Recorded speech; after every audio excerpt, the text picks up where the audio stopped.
একটা সামান্য মোবাইল পাইয়া আল্লাহ ভুলে গেছো।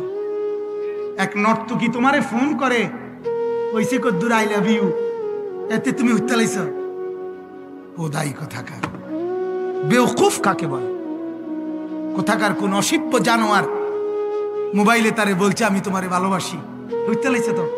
টাকা পয়সা জীবন যৌবন সব খোয়াইয়া লাইছে তো।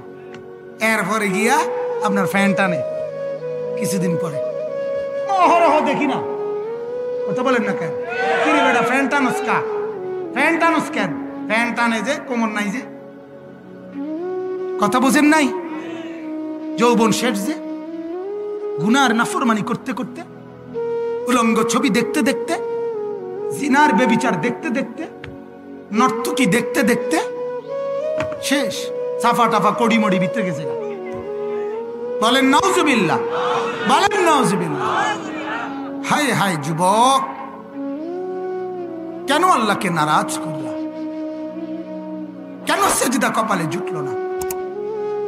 আমার বাপ এখানে যারা বসছো বাজার নওজোয়ান, তোমাদেরকে বন্ধু হিসাবে বললাম ভাইয়া, কসম খোদার, ও সে বন্ধু না, যে বন্ধু তোমারে নামাজ শিখায় না, যে বন্ধু তোমারে আখিরাত মনে করায় না, যে বন্ধু তোমারে পরকালের কথা বলে না, আল্লাহর কসম সেটা বন্ধু না।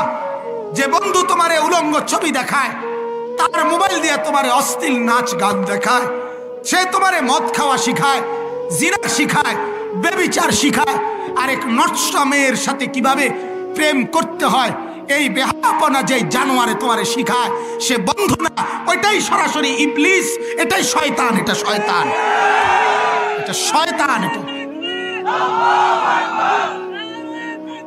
এটা শয়তান।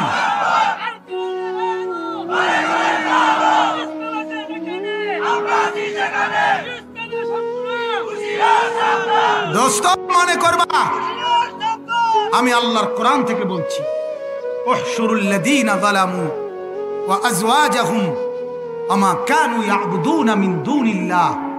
আল্লাহ তাআলা হাসরের দিন, শুনতেছেন?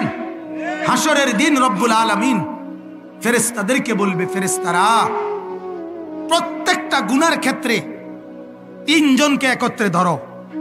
কয়জনকে? এক নাম্বার গুনাহটা করেছে যে, দুই নাম্বার ও গুনার কাজে তাকে সহযোগিতা করেছে যে, তিন নাম্বার ওই গুনাহ করতে গিয়ে আমি আল্লাহকে বাদ দিয়ে সে অনুসরণ করেছে যার। আল্লাহ বলবেন এই তিনজনকে একত্র করে ফাহদুহুম ইলা সিরাতিল জাহিম, তিন নাফরমানকে জাহান্নামের রাস্তা ধরায়। হেতের বিড়ি আমনের মেজবাতি, অসুবিধা নাই, বুঝেন না কথাটা? বিড়ি উনার কি গ্যাস লাইট কার আমনের ধরাই দিছেন আউগাই। আচ্ছা আচ্ছা, বাতিজার ভূত পিডা কারে কই দেখবা, বাতিজার ভূত কইলে কোনো অসুবিধা নাই। বাতিজার ভূত কইলে রাগ হওয়ার কিছু আছে? এই জন্য বলছি, এটা তার গালি না, গালি এটা এই জন্য কইলা বাড়ি যাচ্ছে বাতিজার ভূত। মনে রাখো, মনে রাখো, আল্লাহ আমাদেরকে মাফ করে দেন, আল্লাহ আমাদেরকে বুঝ দান করেন।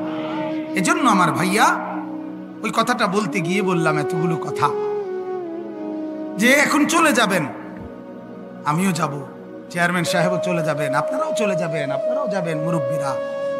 চলে যাওয়া শেষ না, আমরা আসলে আসছি তো চলে যাওয়ার জন্য, ঠিকই না বলেন? আল্লাহ নবী সাল্লাল্লাহু আলাইহি ওয়াসাল্লাম বলছেন এই কথা হাদিস, যে উম্মত দুনিয়ার সাথে আমার উদাহরণ হলো, নবীজির হাদিস, যে উম্মত আমি দুনিয়ার সাথে আমার উদাহরণ কেমন? আল্লাহর নবী বলেন এক পথিক কারাকিবিন ইস্তাযাল